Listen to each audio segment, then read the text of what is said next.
Hey, hey, hey. Hi, everybody. The Other Way just aired, so I hope you guys finished. Well, not just.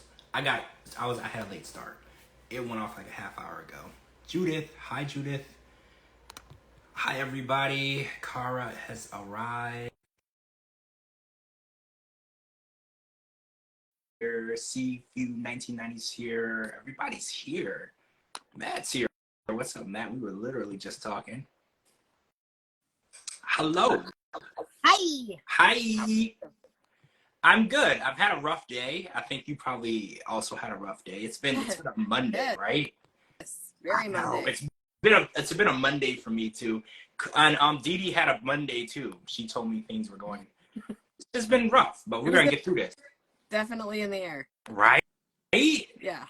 Okay, Dee Dee, I accepted you, but there you are.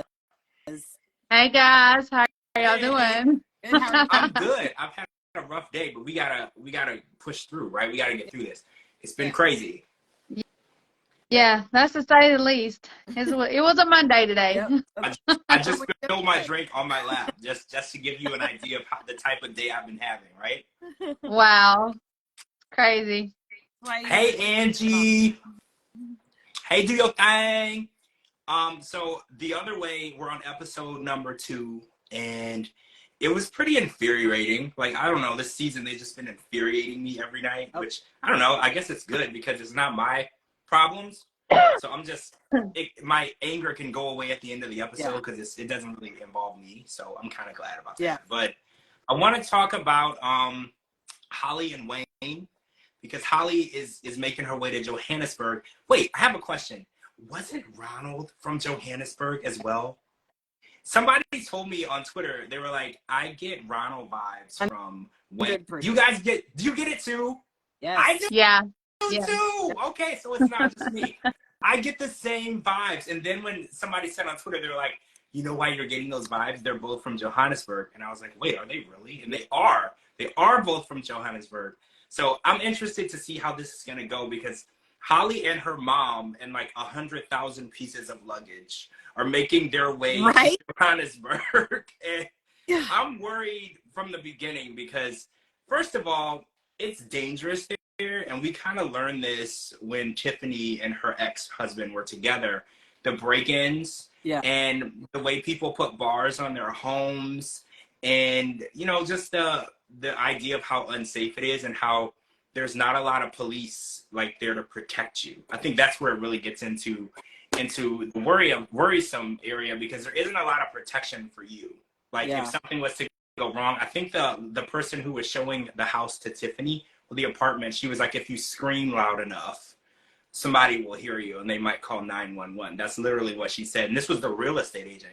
I was like, first of all, real estate agents are supposed to lie to you and tell you that it's a good neighborhood. I was always, so the fact that she told her that, it was just crazy to me. But they're going in to this for 3 months. I mean, that's the minimum, right? Because that's how long mom is staying. So if things don't work out, you know, mom is going to make sure that Holly gets back on that plane with her when they leave, when she leaves. So that's how long they're going to give it. And mom wants to get to know Wayne. And Wayne doesn't really want to get to know mom. Wayne just wants mom to go the hell away. Because I've never met a man or woman who likes their in-laws. You tolerate the person because it's customary and traditional that you stomach this person, but the idea of moving in together and starting your married life together with your mother-in-law micromanaging your marriage, it's probably what nightmares are made of, right? Yeah, but it's fine because he won the wife lottery, you know. Well, in her mind, she's the wife lottery, and I don't want to disagree. I don't know her, but I like her confidence. I feel like confidence is key. Even if you're not the best and easiest to get along with, pretend like you are. You know, like just pretend like you are, so people will give you the respect that you deserve. Because I feel like, I don't think I'm the most tolerable human being, but I give off vibes that people like me. So people tend to like me because they think people like me, right? You just pretend. I felt different about her this time than I did on the first episode. Okay, I want to know why. I just really liked her on the first episode, but this episode, she seemed so, I don't even have the right word for it. She was just off. She wasn't the same person as she was on the first episode. She was kind of, I mean, I get that she has ADHD and all that, but she was like all over the place. And it just made me feel like, I don't know, it just made me feel weird. I feel like she's, and then little comments that she kept making to him, like the wife lottery and things like that. It's like, and we have to move and stuff like that. It's just, you're not even there yet and you're already changing all these things. So just the way she came across on this episode, I felt very different than I did last week. Yeah, she's definitely making more demands. So Dee Dee, how did you feel? Did you get a different vibe from Holly tonight? Yeah, I did. And how she had to keep running to the bathroom. She was in the bathroom for, I think, 2 hours, like really sick. I mean, and I mean, just her all over demeanor tonight was just, something was off about her. I don't know what it is, but something was off. Yep.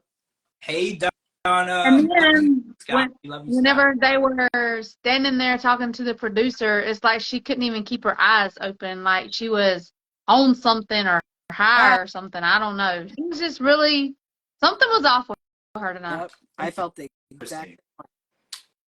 I don't know. I thought that I don't know, because when she got sick, I was like, maybe she's really, really nervous. Like, it's sinking in that she left her home country and she's in Johannesburg, and it hit her. A lot of times when you're doing things, it doesn't become real until it's right in front of your face. Yeah. So I was like, maybe it's making her physically ill because she didn't really think this through. And now she's there, and I don't want to say there's no turning back, but it's happening. And she has 7 days from then to marry this, I don't know, I don't want to call him a stranger because they have met in person, but they've spent very, very little time together versus how long they've known each other.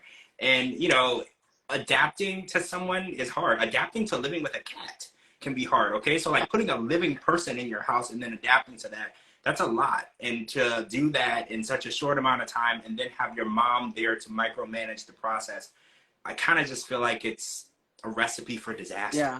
And the fact that she wants him to move into a gated community, I think if he could afford to live in a gated community, do you believe he would be living where he's living now? Right. You know? Yeah. I don't know. She made a lot of comments when she was not with him, when she was with him, when she was with her mom. She made a lot of little comments, and I was just like, this is not, I almost thought she was going to cancel the whole thing before she even got on the plane. But then once I started, I mean, as the luggage is coming out, I was like, nope, she's packed up the last 30 years of her life. She is on her way. Like, she's taken it all. But I don't know, just his reaction, her reaction. And when she's like, don't kiss me, I've been puking. I get that. I wouldn't want to, I wouldn't be making out with somebody either. But it took you that long to come from the plane to meet with him. At least stop in the bathroom and brush your freaking teeth, you know? Yeah. Well, she was in the bathroom for 2 hours. I mean, she couldn't brush her teeth. Yep, exactly. I don't know, guys. Something was off about her tonight. I don't know what it is, but I seen a really big, huge red flag. Yep. Me too. Love this. That's adorable.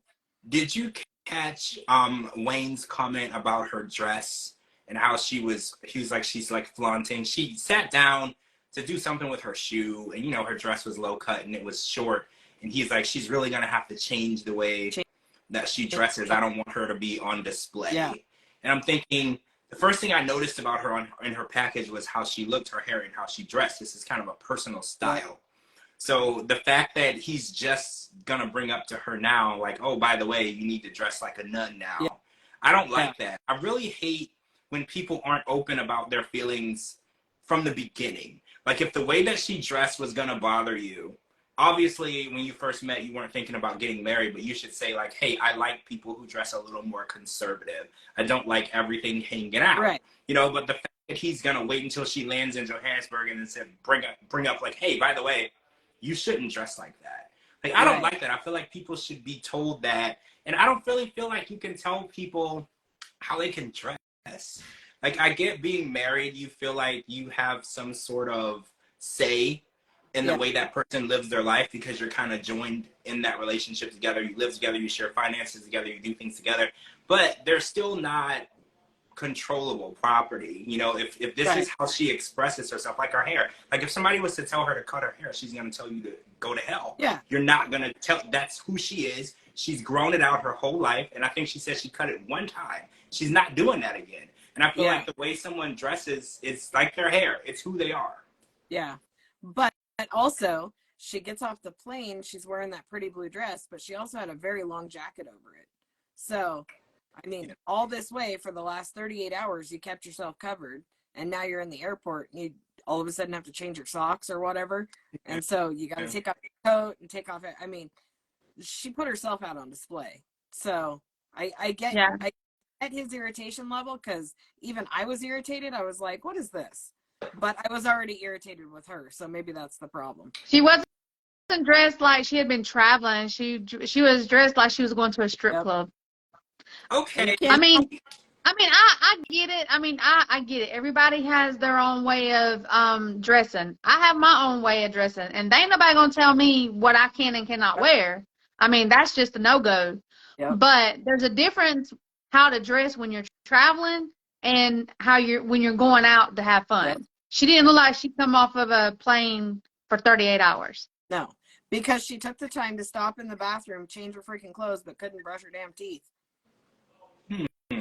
Interesting. So are we like on Wayne's side with this right here, or? I don't think I'm on either side right now. I think I'm I'm against both of them right now, because both of them done rubbed me the wrong way. Oh, yeah, okay.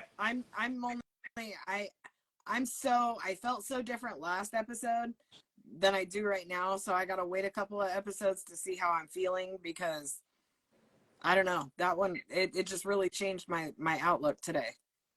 So we met TJ and Kimberly tonight, and before we get in, I like to do first impressions. So this is a not traditional, but this is like a 90-day India American story. We've seen these before, and we kind of know how they go. It's a love marriage, which we learned a lot more about with Jenny and Sumit and Rishi and Jen, where it's not arranged. But the only difference here is TJ's family has approved of this love marriage. They are welcoming it in. They're planning the wedding. They're welcoming her into their home. So what do you, first impressions, let's go with TJ and then Kimberly. I want to know how you feel meeting them tonight. I like them so far. I like the fact that both sets of parents approve. That's awesome. I think go team. But I don't like the fact that he's waiting till she's there to drop the bomb. Like, yeah, that threw me off. So I was liking him in the beginning. I was like, okay, speaks great English, seems really down to earth. She seems sweet as pie. I think they're going to be fine. And then further along in the episode, I was scratching my head a little bit. I agree. Yeah. I mean, I don't know what, I don't really know. I mean, they're sweet. I am so glad that both, both sides are in agreement. Yeah. This is the first time I believe we've seen that happen in India, because they're so traditional. But I don't know. I think there's a bombshell coming, and it's fixing to explode. Yeah. So I don't know. Little comments though. A lot of little comments like about how her family isn't really helping with the wedding and things like that. It's like, well, she's not even there. How can she be helping? She gives her 2 cents and you change it. So what do you want her family to do? Are they just strictly talking sending money? Yeah. That's what I got. Yeah, they just want the money. Yep. Because from what I understand, she hasn't had no say-so in nothing. Yeah. Well, right. She hasn't. So, she's clairvoyant and clairambient. Basically, she's like a psychic. Yeah. And she met him in a dream before she met him in real life. So how do we feel about that? I'm very obsessed. Oh, and she can see ghosts. Yeah. She didn't say that. She just said figures that aren't there. I'm assuming that's what that means. Yeah. I'm obsessed with that type of stuff, like the paranormal and ghosts and stuff. So I was really interested in that part of her story, because she basically knew that she was going to be with him before she met him, which I thought was really interesting. I believe in that type of stuff. I was raised in religion, and we were taught about discernment, which is basically like a religious version of being psychic. So I was always interested in that type of stuff. So Yeah.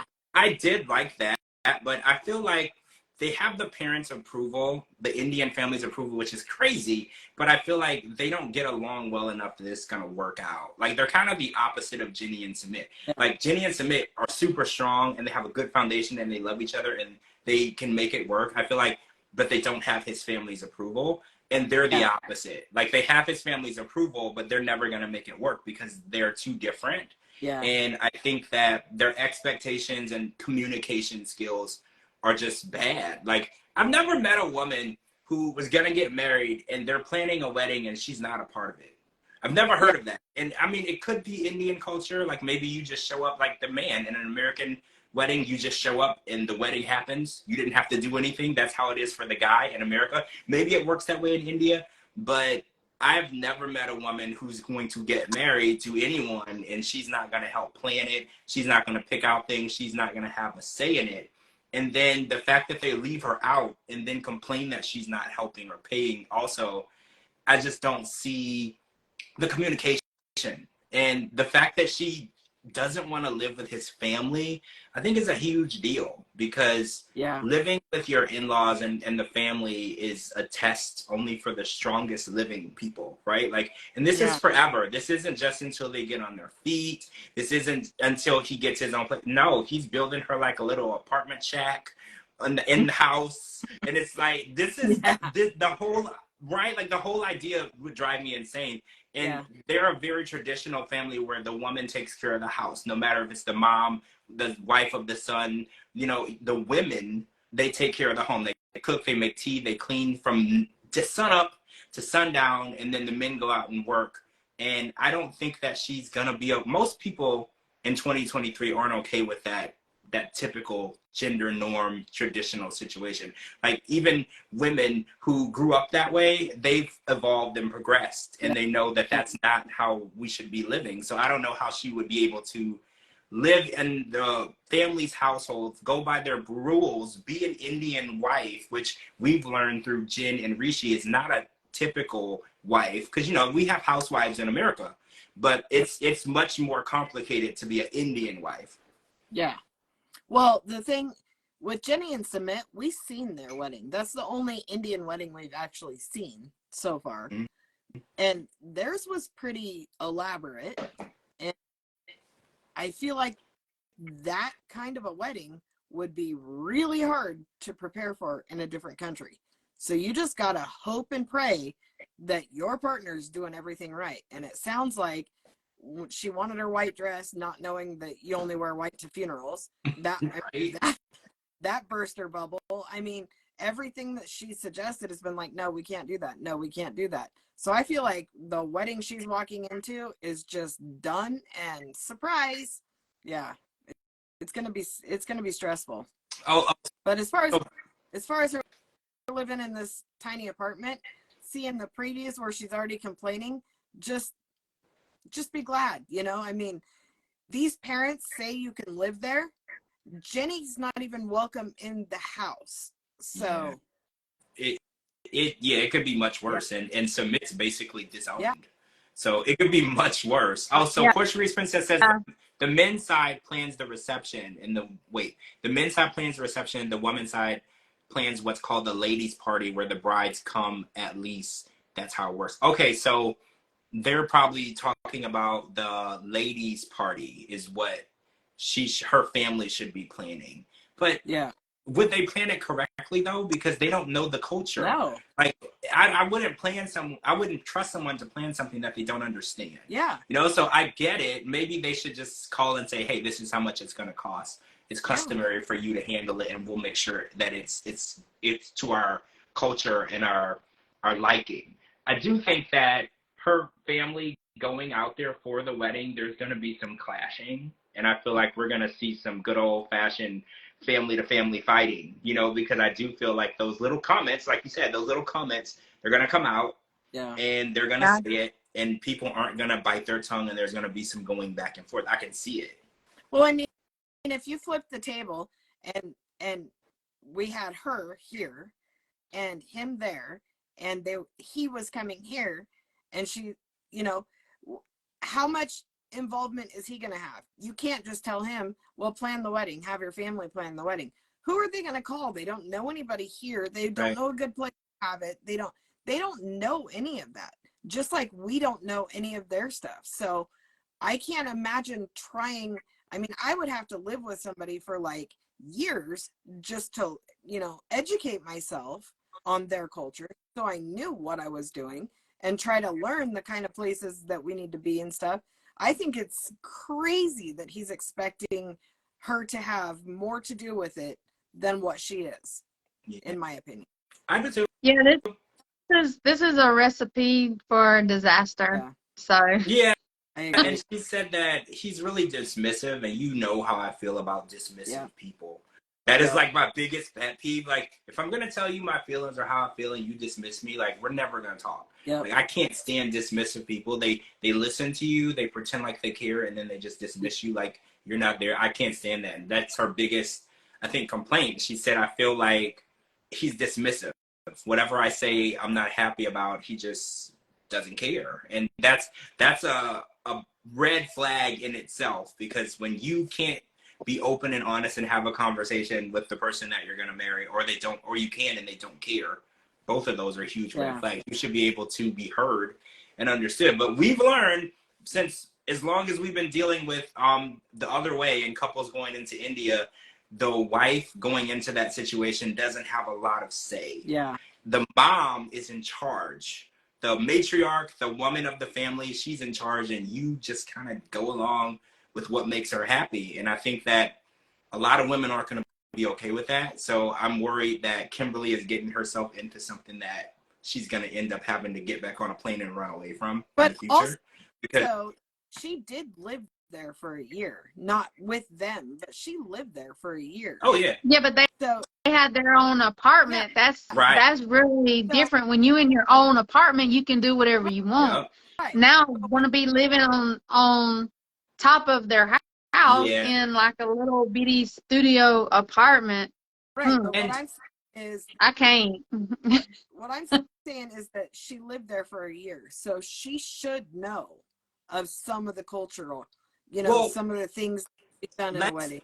Let's talk about Jen. Jen lived in India for quite a while too, and she didn't know a lot about the culture. I think that when we go to other countries, it's more of a vacation than an educational visit. I've noticed that, because when I go to other countries, I'm just there to have a good time. I'm not really adapting to the culture or like taking in a lot of the culture, because I've noticed a lot of people, they can spend quite a bit of time in another country and still not be 100% sure what the cultural norms are. Like, because I remember with Jen, she didn't really understand why Rishi's mom was so nasty about her age. But apparently in Indian culture, an old woman, they just call you an old woman. Like, they don't have any sensitivity to the subject. They're just like, well, you're too old. You can't give me grandkids. I don't like you. You know, that's just how they treat women there. And it's a cultural norm. It's not out of character for a mother to call another woman old if they're trying to date her son, who they don't consider old yet. You know, it's a cultural norm, but a lot of times people can be there for quite a bit of time and they miss those cues. They don't see that. And then when they hear it, they're almost surprised by it and offended, when it's almost, you know, you can't really be offended. This is their culture. You're on their territory. You know, this is their land. They make the rules, unfortunately. You know, just like you come to America, we kind of make the rules here too. I know we're a melting pot, but you know, there's things that Americans accept and there are things that Americans don't. We're much more lenient on things. Like, there's a lot more acceptance here than in other countries, but there's still people here who act weird about stuff all the time. Well, I agree. I mean, depending on the person they're with too, if they don't explain to them what the culture is, I don't care how long you over there. I mean, you're not going to know the culture if they don't explain it to you. You can live anywhere and not know the culture. He proposed by text, so I mean, That should have been a no. Should have been a no right I'm out of the I'm glad that she did not accept that as a real proposal, because no, you're not in prison, sir. You don't get to send a proposal through text. That's what they do in Love After Lockup. They send you a Yeah. proposal through text and then they mail you a ring. Yeah. No, absolutely not. That is unacceptable. You will get on your knee and you will propose the way that you should, which he did. I'm glad that she didn't accept that. But I don't know. I thought that it was an interesting story because it's kind of it's Jenny and Submit 3.0, but it's like the opposite. Like they have the approval, but I think that they're already doomed from the beginning. The approval means nothing at this point because I don't think they're going to be able to make it work. right. It's really weird because a lot of times the Indian versus American culture, the cultural norms are so different. It's interesting because we've seen people marry in Nigeria, all these different countries, and people are able to adapt, but it seems Indian culture for an American is very difficult to adapt to. Right. Well, I was telling Pineapple TJ and Kim, but instead it came out the and Kim. Yes, TJ and Kim. I can't pronounce his name. I don't think she can either. I don't think anybody can. I know. I tried like 4 or 5 times and I said, we're going to go with TJ because I don't want to butcher anybody's name. I just couldn't get it. It was too much. Oh, so I want to go to Mexico City and we're going to talk about Kenny and Armando because Armando did a little exposure therapy on Kenny to prove his point. Yeah, he sent him to the grocery store where there's no English anywhere. No one even spoke English as far as we know, and told Kenny to go and buy everything they needed for food. And this was kind of his way of showing, hey, you're not really ready to live in Mexico City. And an interesting thing came up because Armando was like, I don't want you to feel, since you gave up your life in Florida for me to come to Mexico, that I owe you something. Do you find that to be an offensive statement, or do you feel like that's a fair statement? I wanted to know how you guys felt about that. I felt like it was something. If I was in that situation, it would be, you would always be wondering if the other person felt that way, no matter what. But it's all a matter of how many times you say, I gave up everything to be here. So we've heard that probably 10 times at least. You know, I gave up everything. I left my family to be here. All that stuff. So eventually that's got to start sinking in your head. Like, he really did. Maybe I owe him, it would be tough for me to hear all the time. So do you think that Armando owes Kenny some compromise, or do you feel like no one told Kenny to pack up and go over to Mexico? I think that was Kenny's choice. That was his choice. And I actually thought it was funny the way Armando done him. Yeah. I mean, that's how I learned. I got thrown in with the sharks. I mean, you got to learn if you want to live, in a different country and you choose to live there, willingly choose to live there, you got to learn. Yeah. And he's been in Mexico for 2 years, I believe. Mm-hmm. So, I mean, me within the first year, I was speaking it, reading it, and writing it because I didn't want to have to just talk to my dad and my stepmom all the time. I wanted to get out and, and explore. I mean, mind you, I was smaller. I was a kid, but still and yet, you get thrown in the sharks, you've got to learn. Yeah. And Armando was, I don't think Armando is trying to come off as like butthole. Mm-hmm. I'm gonna try to keep playing PG, okay? I think he's just trying to make Kenny realize, hey, look, Mexico City is a whole lot different than where we live. They live in the country. Yeah. So by now everybody probably understands what Kenny's saying. He doesn't need the translator out. Right. But if you're moving to a place, Mexico City is huge. It's like Atlanta, I mean, it's very busy. So if you want to be able to talk, he can't always rely on Armando. He's got to pick up something. Yeah. At least the basics. I kind of felt differently. I kind of felt like Kenny is going to need Armando even more. And the fact that Armando's like, I shouldn't have to do these things for you. I don't know. It kind of rubbed me the wrong way because Kenny is a little older. Mm-hmm. So there could be a time where Kenny needs Armando to do things for him, like take care of him physically. God forbid.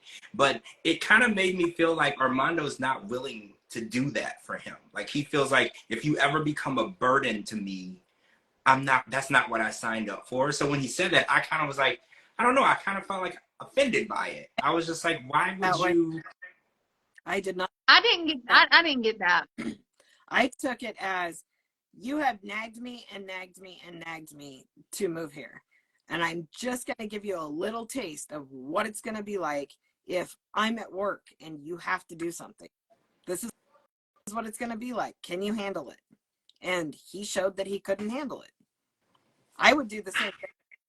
You would? I mean, I don't care who you are. You should never. Yeah, I mean, I would do the same thing too. I mean, if they want to come over here and be with an American, they've got to learn at least the basics. Yeah. At least. Yeah. I mean, because we can't be with them 24/7. You know, if you want to be here or if you want to be in their country, either way, you've got to learn at least the basics. At least. But I also feel like at the same time, Kenny should get one of those freaking babies that cries all the time and throw it to Armando and say, see, this is what you would have to deal with if I had to leave, or if I wasn't here, or if I'm 80 and you still have a baby, you know? Yeah. I do think that having a baby, I think Armando's 34. Yeah. And Hannah's at least a teenager, right? No, she's like 9 or 10. Oh, she's little. Okay. So I think that him wanting a baby is ambitious. I guess it's ambitious because Hannah is able to take care of herself in many ways. Yeah. So having a baby is like backsliding by like at least almost a decade. Yeah.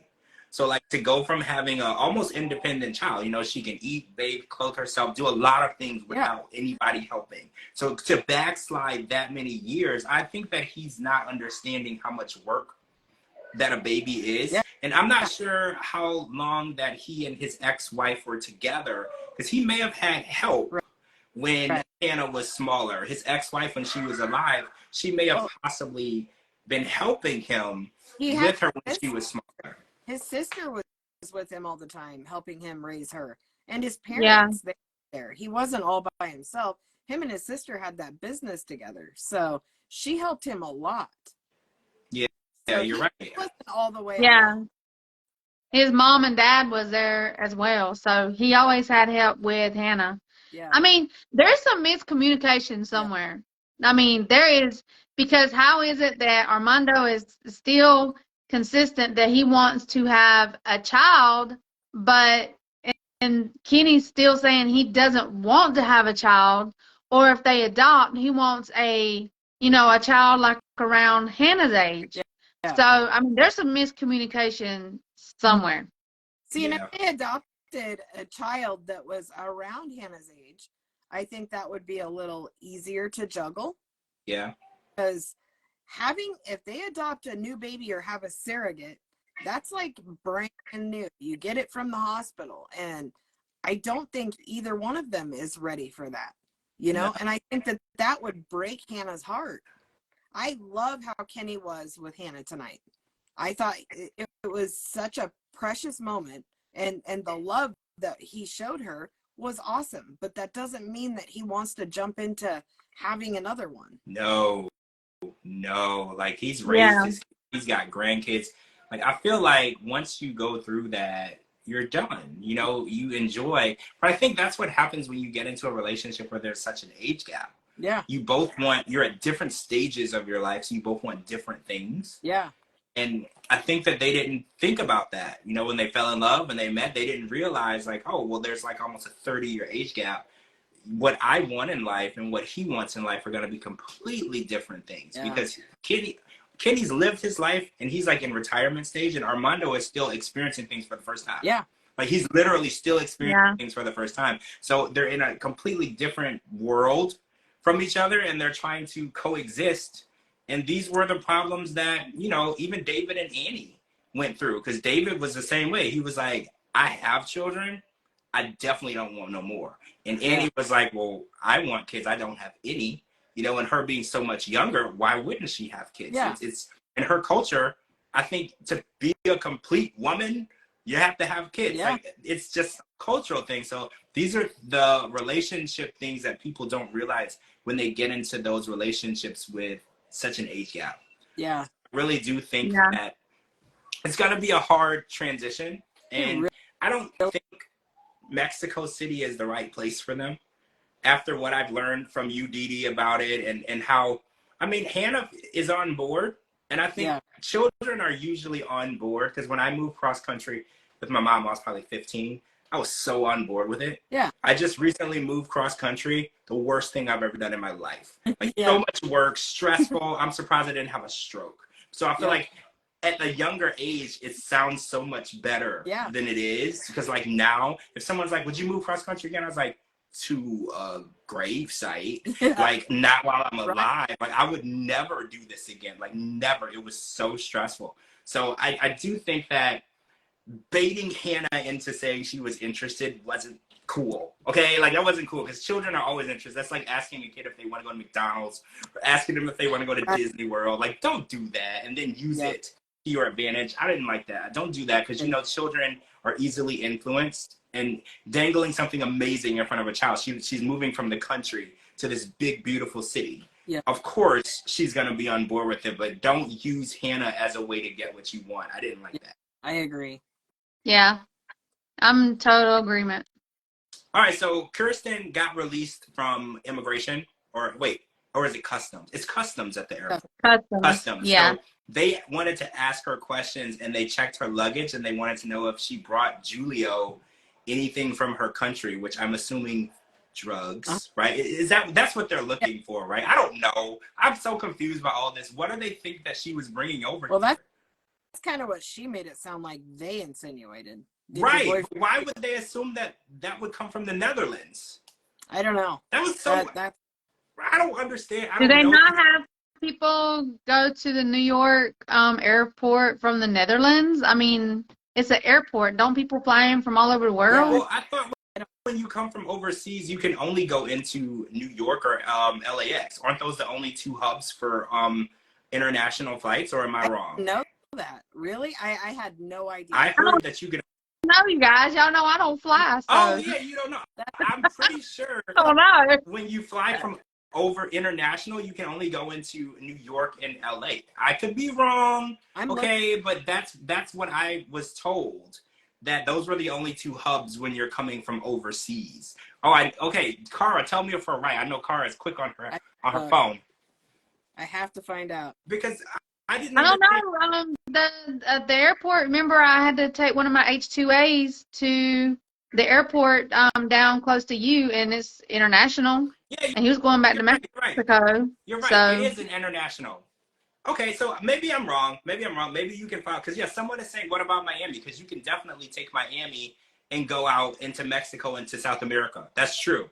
You definitely can. Maybe I'm wrong. I thought someone told me flying into the U.S. you could only go through those two hubs. I think it's just the bigger airports like New York and L.A., Chicago. It looks like it's just the bigger airports. Oh, okay. So maybe coming in is different than leaving. So yeah. Oh, Amsterdam is in the Netherlands, hence why they were what did that say? Suspecting. Wait, so what happens in Amsterdam? I'm stupid. What happens in Amsterdam? Yeah. What happens in Amsterdam we don't know about. Right. Is it like a drug hub or something? I don't know. I'm stupid. I don't know.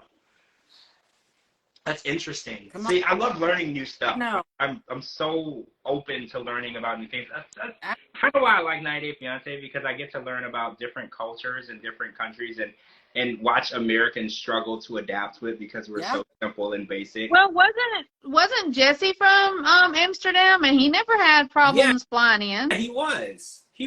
Yeah. Oh, someone says Google red light district. It's a drug hub. No way. I did not even know that. Wow. So they assumed that she was bringing something in her luggage. But wait, so that means that their security isn't very tight at their airports leaving, because if it made it here, it means that it made it through their security checks, and they wouldn't have caught it till here. So that means that, it's an easy way to smuggle out, I guess. That's wow. I did not know. Do everything. So hold on. Amsterdam is famous for the line of windows and doors surrounded by red lights. Red lights that signify legal prostitution. You can walk from the streets and barely see dressed women sitting behind windows waiting. There is all kinds of things about Amsterdam that we did not know. I had no idea. Wow. I had no idea. Wow. So That's now, crazy. It's okay. It's starting to make sense as to why they were suspicious of a seemingly innocent woman at customs. I didn't even know any of that. So now it's beginning to make a little more sense. I just thought they were being discriminatory. I had no idea. Wow. Why didn't we hear any of this whenever Jesse was on 90 Day Fiance? I don't know. We never even seen him have any problems come into the U.S. And he flew into New York, I believe, every time because didn't they used to live close to New York or something? Yeah, in Connecticut. Yeah. So he would fly into New York. Wow, Amsterdam, D. Wallen, which is the largest and best known red light district in Amsterdam. It consists of a network of alleys containing approximately 300 one-room cabins rented by prostitutes who offer their sexual services from behind a window or a glass door illuminated by black lights. Window prostitution is the most visible and typical kind of red light district work in Amsterdam. There is so much about Amsterdam. Holy crap. Yeah, Tracy said pretty much everything is legal there. Wow. That is crazy. I know. Oh, except drinking and driving. Portuguese princess said they don't allow that. You can have a prostitute that works through a window. Wow. But you cannot drink and drive. Okay, so Kirsten is there. Oh, I liked her comment, where's the guy with the thing in his hand for the Statue of Liberty? I kind of love that. Right. Wait, Molly, you've been there? No way. Yeah. She said it's super creepy after dark, hangs on every corner. What? Why do I feel uncultured? I do too. I didn't know any of this. I thought that they were holding this poor girl at the customs just to be rude, just to make her day worse. I had no. That is so crazy because we never heard about that whenever Jesse and Darcy was on 90 Day Fiance. We never heard of him being detained, them taking his passport or anything. So that is crazy. But didn't Jesse fly somewhere else? Wasn't Jesse somewhere else and then he flew to the United States because he's so well traveled or whatever? I don't remember. I know that he traveled a lot. Yeah. I kind of feel like he was in Australia before he came here. That's what's popping into my head. Y'all, I'm obsessed with Darcy and Stacey. So I kind of feel like he was in Australia before he came to see Darcy. Yeah, I could be wrong though. Why we didn't hear a lot about it. Oh, Molly said gangs on every corner. Jesus. Really? Christ. So that's crazy. The part of Amsterdam in the Netherlands where she showed us looked amazing and beautiful. So just to show you the different types of areas in a country, because I never would have put that as being in the same place. First of all, I didn't even know that. I've heard the red light district term, but I had no clue it was that insane. But I just wrote myself a note to make sure I do some research on Amsterdam while I'm I want to know too, so we can talk about it more. But Kirsten is gonna meet with Julio's mom, and she's gonna meet his family, and they're gonna, I guess, tell her together that he's leaving in 2 months, which I don't think is fair. I kind of feel like he should have told his mom. It's not Kirsten's job to tell his mom that he's moving, because she's gonna, as a mom, I feel like she's gonna look at her as the person that's taking her son away, even though her son is a grown adult man who can make his own decisions, because that's how my mom treats me. She treats me like a baby, and she gets mad at whoever I'm dating. So I feel like she's gonna get a lot of negative press from this situation, because she's gonna be like, oh, well, you're gonna come over here, you're gonna take my child from me, I hate you. Like, I feel like it's also not fair on Julio's part for keeping it a secret from his mom, because we saw how much she loves him and values him and almost worships the ground he walks on. So the fact that he's going to spring it on her, I don't like sneak attacks on people, Like, I've always been against sneak attacks. Yeah. Like, if you want to be honest and you love the person, tell them the second you know. Yeah. Because, like, sometimes people will say, like, oh, well, I've known, but I didn't want to tell you. This kind of happened on Love in Paradise on the last season with Matthew and Anna, where he knew that the visa was going to take a long time, but he's like, I'm not going to tell her right now because, you know, Yeah. I want to have a good time on this trip. I don't like that. I don't like sneak attacking people. And I feel like that's exactly what he's doing to his mom. Wait, hold on. We got offered space cakes by everyone. So many legal drugs. I said, hell no. I'm not about to go on permanent trip here. It's a beautiful, but it's definitely a culture shock. I seen a lot. Wow. Hey, what's a space cake, Molly? Now we need details. What are space cakes? So it's some sort of edible, right? That's crazy. That's what I would think. Or is it a do? pill? Is it a pill? Y'all done off me because I have no idea what you're talking about. I feel we need like this has turned into an Amsterdam documentary at this point, right? I am so interested in all of this, and I love that Molly has been there because I have like a billion questions. Mushroom edibles? Wow. No way. Wow. And they were offering it to you for free? They weren't even charging you money? That's questionable. You're right. Don't take it because you'll be there on a permanent vacation. Yep. People are offering you free drugs. There's never anything that comes good from free drugs. Drugs cost money. If they're offering it to you for free, there is something going on and you don't want to be a part of whatever that situation is. Yep, I agree. Okay, so I want to talk about, wait, did we finish with them? Yeah, I think we did. Okay, so I want to talk about Brandon and Mary because, hold on, I have some notes because this was a lot for me. So I kind of want to, like, I have a lot. So I'm sorry, guys. It's going to be a minute. So if you need a drink or something, go ahead and grab it because it's going to be a minute. I have a lot to get out of here. So Brandon, okay, so Brandon has been sending Mary like $50,000 to $60,000 to build a house. Yeah.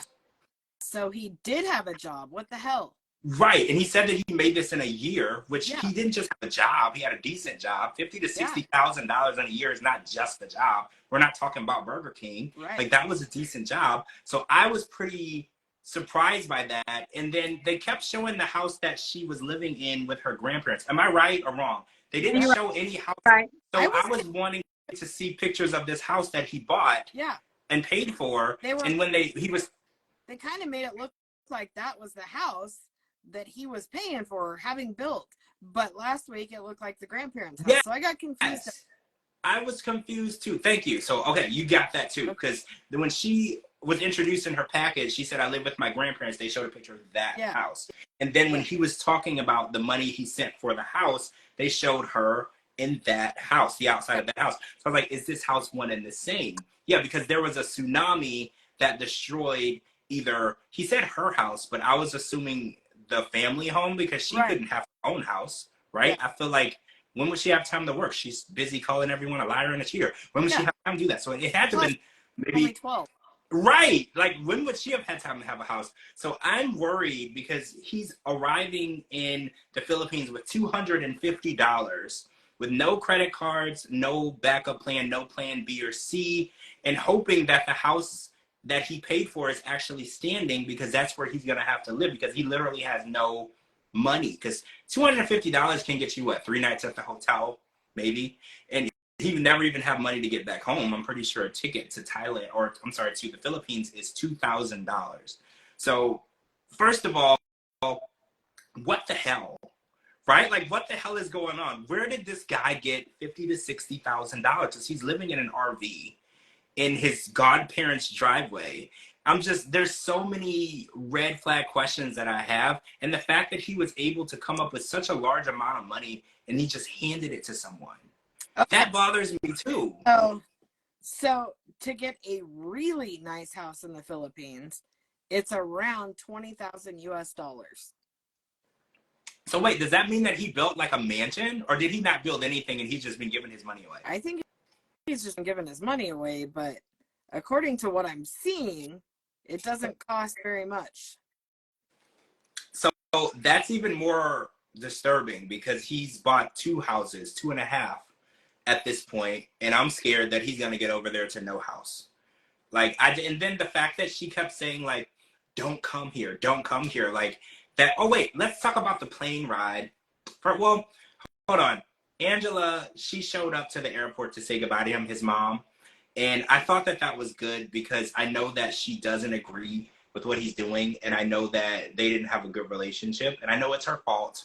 You know, I'm not saying that it's her fault, whatever. I'm just going to say it.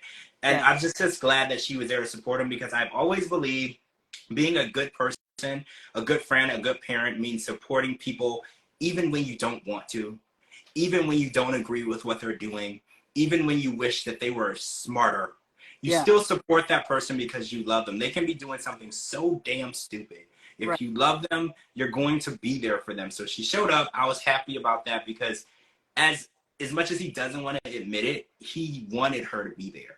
Yeah. And you can tell that him not having her growing up has left a massive hole in his heart. And her showing up meant so much. It didn't mean that she wanted him to do it. It just meant that I'm going to be your mom and I'm going to support you. And I felt like that was super important for him. So I'm glad that she showed up. And Mary doesn't like him sitting on the plane next to women. Okay. So I travel for work a lot. Okay. Like all the time. Well, it slowed down right with COVID, but I still do. And you don't really get to pick who you sit next to. I've sat next to loud people. I've sat next to Grammy Award-winning singers. I've sat next to women.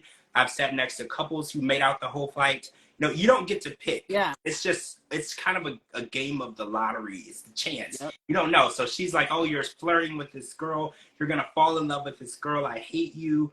And the insecurity is just crazy to me. But did anyone catch that when he was at the airport and boarding the plane, she wasn't on the phone? Yes. He didn't have his, because I was like, I thought it was 24/7. Obviously, when he's in the air, if he doesn't have any money to buy the internet, they can't talk. But why wasn't she talking to him when he got to the airport and was riding to the airport? That was weird to me. I don't know. Don't you have to like take your phones and put them like in like a little basket or something and let them go through the thingamajigger?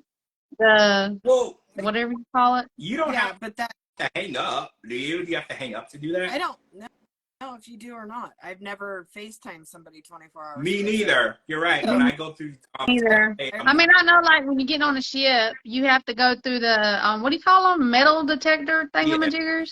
Yeah, so you have to have, if you have like your phone or whatever on you, they ask you to cut it off and then for it to go through the thingamajiggers. Oh, so maybe that's why. I told her after she threw a fit about the women, she said, don't come. Yes. And then they showed him to call her, and they showed her not answering. Yeah. So I feel like if you want to control who I sit by on the plane, you're going to be buying the seat next to me, right? Yep. Like if that's what you're going to demand, I'm going to expect you to buy the seat next to me. Or they have those really expensive seats on international flights where it's like a bed. Buy me one of those. Yep. If you want to dictate what I can and can't do, I'm going to need you to pay up. Yep. Right? If you're not paying, you don't get to tell me where I'm sitting or how I'm going to get there because you're not paying. Yep. You know, like your opinion is irrelevant to me because it's my money. Yep. You know, you didn't get me there. You didn't put me on the plane. And it's like the idea that he can't communicate or even sit near or in the region of another woman. How is this relationship going to function? Because I don't know if she's realized this, but other women exist. Yeah. I don't know if she's ever left her house, but other women exist. Is she going to accuse him of her grandma? Yeah. She's a woman. She's a woman. Well, she already accused him of the sister and the mother's roommate, who I'm pretty sure is probably the mother's age. Yeah. Right? I'm pretty sure the mom isn't living with a 19, 20-year-old girl. The mom is probably living with someone her own age, and she already accused him of that. Literally nothing is off limits. She just feels he's going to bang anything that is a female. Anything. Portuguese princess. That was my thoughts exactly. I would have flipped the phone around to the first old gray-haired lady I could find and been like, yeah, that's who I'm with. But why should you have to do that at all? Like, that's my whole point. Like, when I get on a plane, I don't have to. But if somebody expected that from me, you are going to get the most absurd shit you've ever seen. Because I will toy with your head all day long if you think you're going to control me. Yes. Yes. I'm with you on that one, Cara. Man. Yeah, you're going to accuse me of something? Accuse me if you want to. Yep. I'll do it in your face. Yep. You bet your ass. Just, the level of toxic. Like, I thought that I understood toxic relationships and I understood dysfunctional relationships, but I knew nothing until I saw this. And it's like they play off of each other. It's like he's toxic, she's toxic, and it's almost like they're on a competition of who can be the most toxic person. They make toxic look untoxic. Right? That makes sense. Like, I can't. I mean, it's okay for her to lie, and when he falls asleep and undoes the router, and then cuts his phone completely off, just in case it gets plugged back in. Yep. But if something like that happens with him, he cut it off so he could go be with another girl. Yep. All right, guys. So I know we're only on the second episode, but I am so ready for this tell-all. I know. Yeah. Did you see that they posted on Twitter? They said if you have questions for the tell-all, to submit them. So I want to make sure we all submit our questions. They're gonna pick some and read them on the tell-all. So I want to make sure all three of us. Maybe they'll pick me to be a guest. Right? I would love. Yes, I want to be a guest on tell-all. I want to ask the questions. I'm not coming for Sean Robinson's job or anything, but I want to ask the questions. I want to do it. All right, so I want to. Me and Connor will make it interesting. Right? All right, so I want to talk about something that people might consider a spoiler.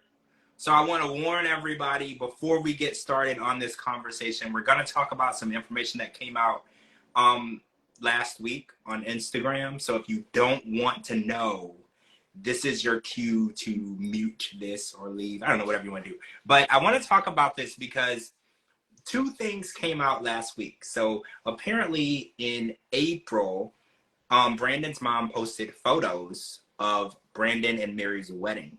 Yep. So apparently this happened. They got married, and also we heard that she is pregnant because the mom said, and these posts have now been made private, family only. So, but there were screenshots of these posts. It was on her Facebook page. And now she said that she was expecting a grandchild, and there was a couple of cousins who were verifying information on Twitter on Mac and Chinze's post. So what do you guys think of two immature, untrustworthy people who are now married and who are now having a child, which I can't say I'm surprised because toxic relationships seem to last the longest because people convince themselves that they don't deserve any better. And they convince themselves that this behavior is okay and acceptable because being alone would be worse. So I'm not surprised, but are you guys surprised? I am absolutely dumbfounded. I'm disgusted. I hope to God that when she has this baby, that she has the cutest fucking nurses on the planet. Right? And I hope that the cute nurse hands him the baby. I don't know, guys. I'm torn when it comes to social media because I'm friends with some of the OGs, from 90 Day. Yep. So I know not to believe everything that you see on social media. But it was the mom that posted it. Yeah. Well, I actually the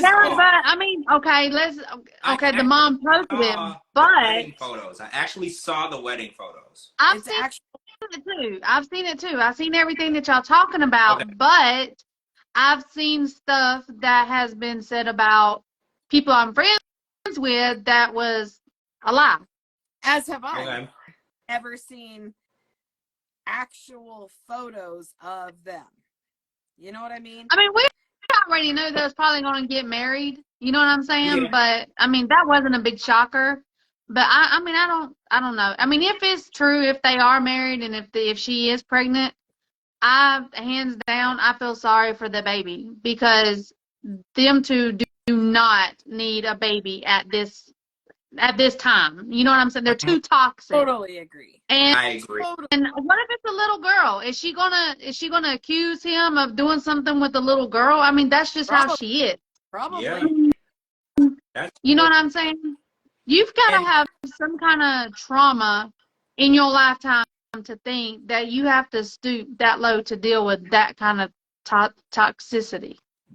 yeah, Just saying. I just worry that, and it can go both ways because Brandon he needs a lot of attention. Yeah. Because he makes it seem like Mary is the needy one, but he's just as needy as her. So if she was to be taking, Yeah, it's both. He's saying that that's all he deserves because he doesn't know any better because of how he was treated when he was growing up. She says that she's like that because of her ex cheating on her. But she also says she's like that because her mom didn't want her either, and that's why she lives with the grandparents. And I mean, Everybody leaves. I mean, they both have I don't care. Let me tell you guys something, okay? I don't care if you can be with someone 24/7. I actually know a couple that live together, work together, run a business together 24/7. He still had a child with somebody else. That's insane. That's crazy. They had a DNA test because she was like, there's no way possible. We're together 24/7. He had been sleeping with this woman in the bathroom of the business. That's So, I mean, if you want to cheat, I don't care. You can be stuck up there till 24 hours a day. They're going to cheat. Yeah. That's true. If there's a will, there's a way. But I'm just saying, and that's true, guys. That's true. That's true. I'm not changing the subject, but I do want to revert back to his job, where he got $50,000 to $60,000 to send over there, if that's.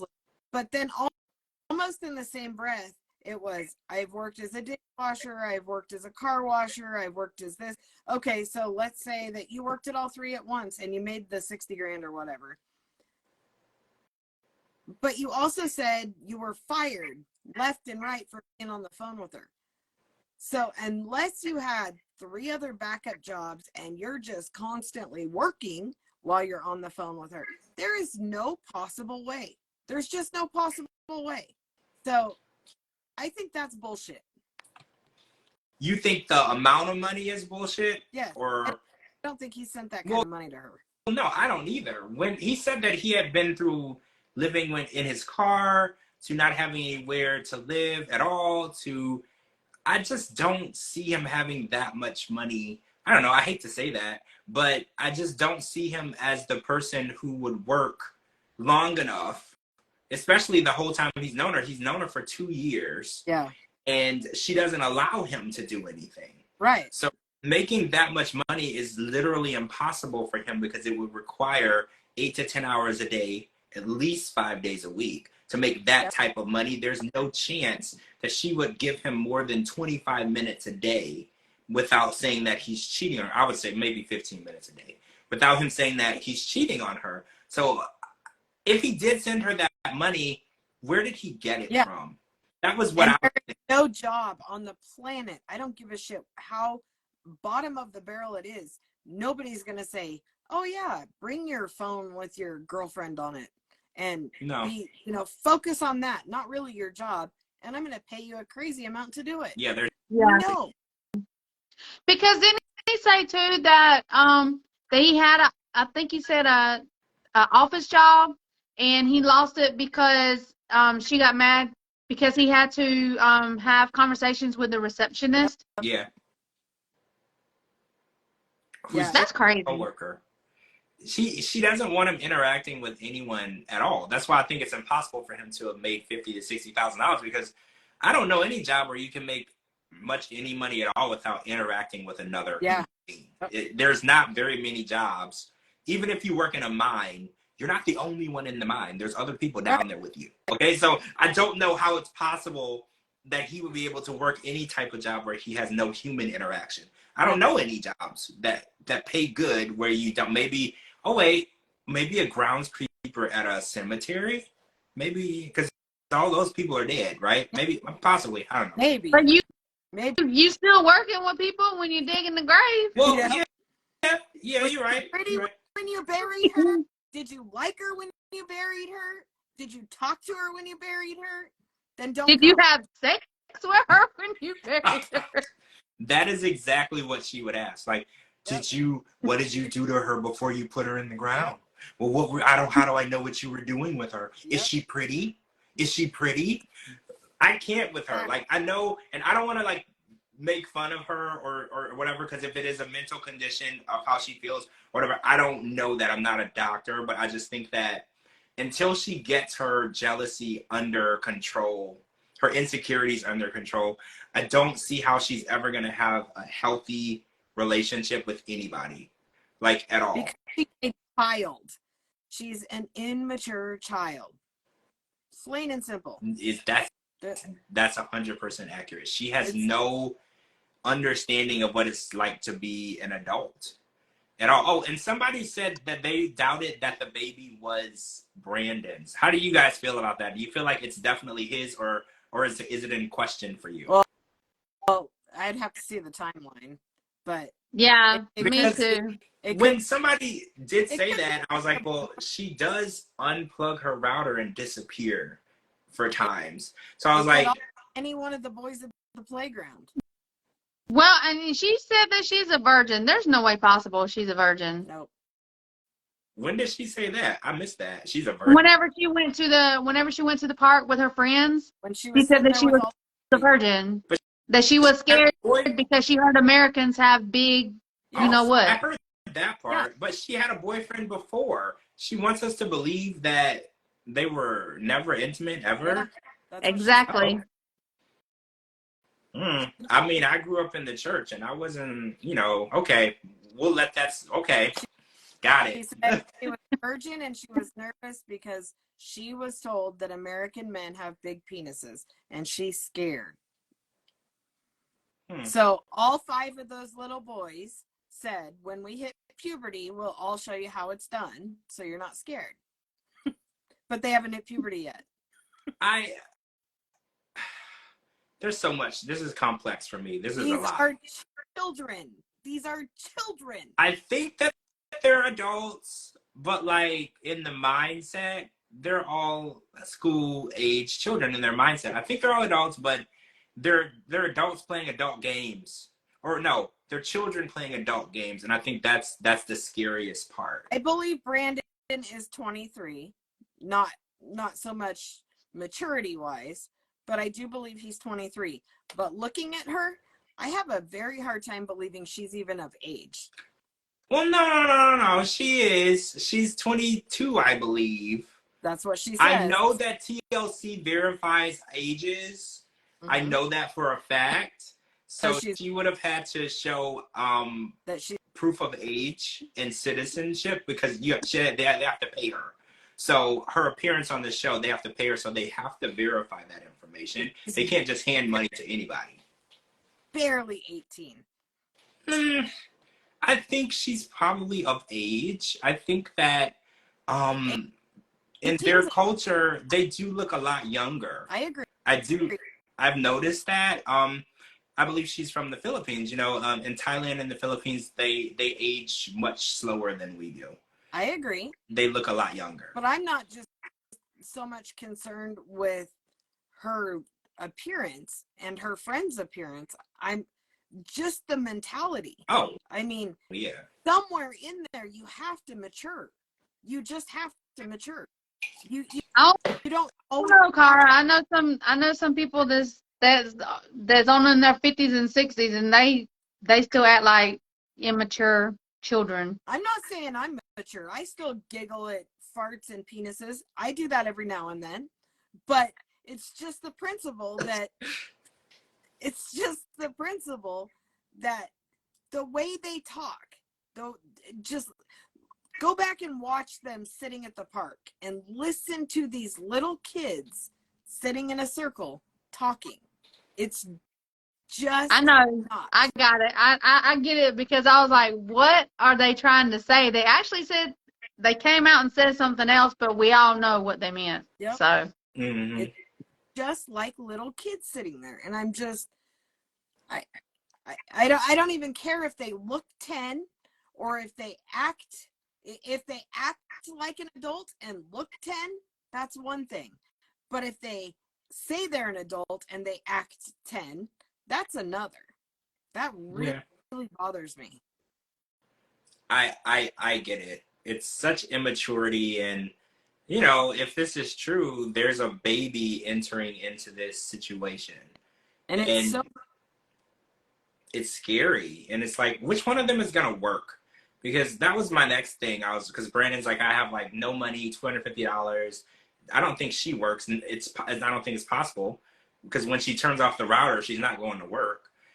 So it's like, who's gonna take care of them? And if this house actually exists, like, you still have to eat, you still have to pay for water. I don't know, how does water work over there? Do you pay for it? Do you go get it? I don't know.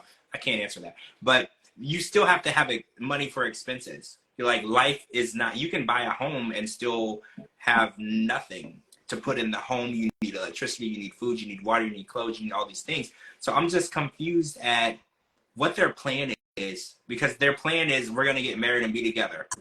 Okay, so, well, what about after that? The Philippines just raised their age of sexual consent from 12 to 16. 12? That's way too low. From 12 to 16. When do you mean just like recently? March 7th, 2022. Oh dear God.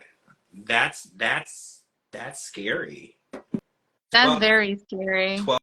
12-year-old children, and the age of consent means that it could be someone. That could be someone in their 20s or 30s. Yes. Holy God, that is terrible. But now they have to be 16 to consent. But still. But what took them so long to raise it? Yeah.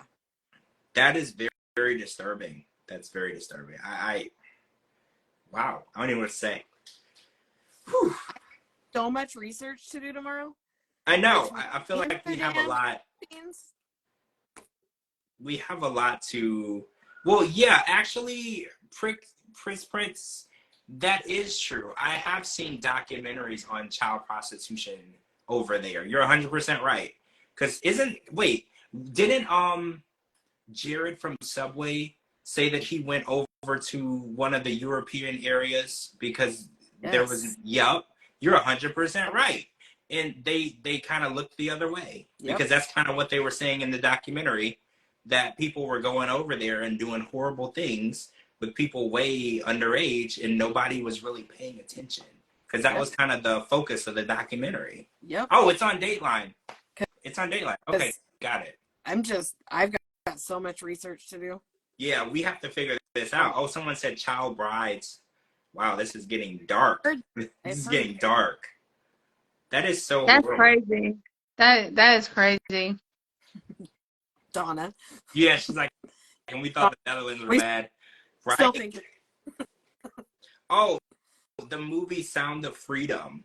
I haven't seen that. What is it? Is it about I haven't seen it either. So if y'all have seen it, please don't spill the beans. Oh yeah, I haven't seen it. So me. We're gonna try to watch it to see what that's about. But what are your predictions? I know we know that they're married, but like, what do you think is gonna happen when they get there? Do you think that they're going to get along? Because they've never met. They don't know what it's like to be around each other. And Brandon is convinced that once they meet and spend time together, all of their problems will vanish and disappear, and they will get along. And he said the controlling and, well, first of all, why does he call controlling overthinking? Did anybody else catch that? He's like, I hate that. Yeah. Call it what it is. Yep. He keeps saying, oh, she's just overthinking. No, she's being controlling. Yep. When she tells you that you can't sit on the plane next to the assigned seat person that you are assigned by the National Transportation and Safety Board, she says that you can't do that. That's not overthinking. That's being controlling, because I'm pretty sure swapping out seats, you're not supposed to do that on airplanes, right? Because they're promoting safety, and that's the whole point of TSA. They want to make sure that people stay where they're supposed to be, and people aren't doing anything that would jeopardize the safety of the other passengers. They're not supposed to just be hopping around, standing up, going everywhere on the plane. We learned that lesson from 9/11. We know that safety is way more important, and following the rules is way more important than letting people do whatever the hell they want. So she's being controlling. I hate that he keeps saying it's called overthinking. Overthinking, we all do. Yep. She's not doing that. She's being insecure and insane. That is the incorrect word or descriptor to use for that behavior. Now I'm wondering if they're gonna fight as much when they are face to face, because, well, I was gonna say they can't really, they're not really going to be interacting with a lot of people outside, but I don't know that yet.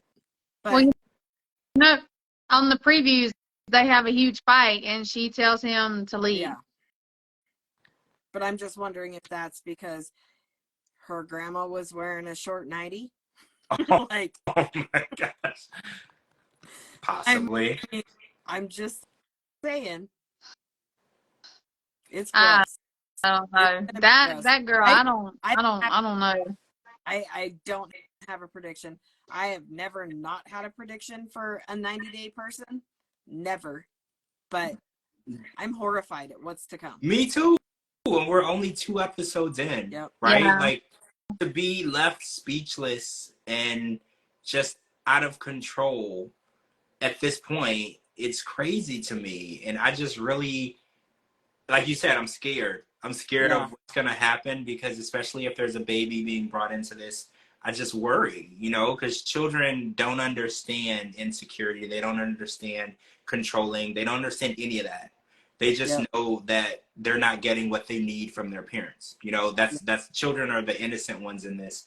And I just hope that that child is going to be raised in a good environment. And from what we're seeing, that's questioned, you know? Oh my gosh, it's going to be bad. Well, anybody that makes Jasmine and Angela look like angels, hats off to them. That's because true. them two are toxic. Yep. I have.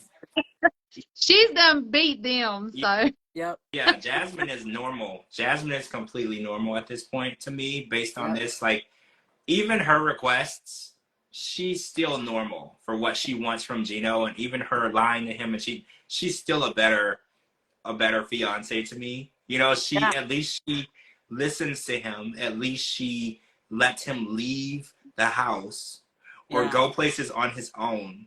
You know, like, I just felt right. Angela too, right? Angela is a angel. Yeah. Like, we have seen the worst of the worst. We didn't know that we could see bad, but we have seen it. Angela is a complete angel, right? Like, I feel like she can do no wrong compared to Mary. Maybe we need to put Mary in the room with Angela and Jasmine and let them teach her a little lesson. I like that. That would be awesome. I like that. I would love to see that. Show her a little tough love. Show her what it's like to really have relationship problems and to really be going through something. Because I hate to be like that, but she ain't going through nothing. Like, she had one boyfriend in her life and he cheated on her. Sucks. But that doesn't define the rest of your life. He cheated on her because she was a virgin. So that's supposedly. Right. Virgin. Allegedly. Yeah. Allegedly. We don't know that. I don't. Because she was only 11 then. Well, yeah. So, yeah, it was illegal at that point. Got it. Because it's very alleged. Everything is alleged to me at this point. I need a little more proof of what's going on, because I'm just like, this whole situation, guys, it's got me scratching my head. But that's it. We've covered everything from this episode. Next week, we're going to see what's going on. There's more people we have to meet. I was surprised they only introduced one more couple tonight, because there's like a bunch more people we have to meet. So we're only 2 episodes in, though, so we have a little more to go. And then before the 90 days ends, I believe, is when we get the last resort. Yeah. So we're going from one show into the next, which I think is even more exciting. Yeah. Ready for it. The drama, TLC has delivered the drama, because, you know. What's her face coming on? Which one? Johan and what's her face? Yeah. Oh, Johan and Danielle. Yes, they have to be on, because apparently Johan was shocked that Danielle was not as rich as she claimed to be, or he thought she was, and it's actually the opposite. She's just broke. So Johan is basically like, this is not what I signed up for. He's like, first of all, I get no. She's past broke. She's bankrupt broke. She's negative. Yeah, she's in the negative. So Johan, like, we gotta film one more season because I still need a little more money. yes. Yeah, I need a little bit more TLC money, so we gotta hang in there. Give me another season. We'll argue for another 6 months. Yeah, this is But their third show. I'd rather see Johan and Danielle than Big Ed and Liz. Absolutely. I am so sick and tired of Big Ed and Liz. Like, why are they even on TLC? Well, Liz is not. They're both. Liz or Ed is. Why would they ever? Why? Yeah. I don't know. Neither one of them need a green card, so it's confusing why they're still in the franchise. I got the single life because you don't need a green card for that, but all the other shows they were on, I don't understand it. None of us really understand it at this point. Yeah, and Mark, they're raised. Exactly. They're making all this money too, which is even more insane. Yeah. And now it's all over social media. They finally got a wedding date. Who cares? Yeah. They're probably going to film it and try to make us watch it too. You know that. Right? They're probably going to film it and try to make us watch it. I have never, ever not. And y'all know we're going to sit right there and watch it because we love the drama. I have never not wanted to watch a 90-day show. I don't want to watch, but will I? Absolutely. Yeah, because we want to see if Liz's I think grandparents show up and start some shit.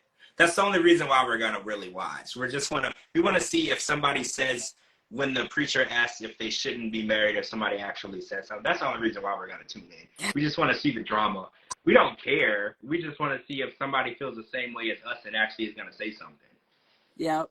And hopefully, we're gonna find out if Johan's meat shop is still open for business. That was a question in the comments. We're gonna see if he is. I heard she is. Wait, the meat shop? Yes. Oh, I just got that. Wait, Dee Dee, did you get that before me? Yes, she did. Oh, whoa. It took me a second. You got it before me. See, Dee Dee, we're corrupting you. We're corrupting you. I didn't get me out of my PG form, okay? I had to think for a second. I was like, wait, what? No, Dee Dee caught that one. Dee Dee caught that one as the last word left my mouth. See, oh my goodness. That was good. Okay. All right, guys. So we're gonna be back next week, Sunday, for 90 Day Fiance Before the 90 Days. We'll cover that, and then Monday, another episode of The Other Way. Thank you for joining us. Make sure you follow me on all social media platforms at George Mossey, georgemossey.com, and anywhere you get your podcasts like Spotify, iHeartRadio, Amazon Music. Type in The George Mossey Show. And make sure you're following my co-hosts, Cara and Dee Dee. They're tagged in this video. Thank you so much for joining us. And just remember, we are watching this just so we can make you laugh. We love the shows, but we want to get you guys here and break it down and make you laugh. And thank you for coming and laughing with us. All right, guys, we'll talk to you soon. Bye. Bye. Bye.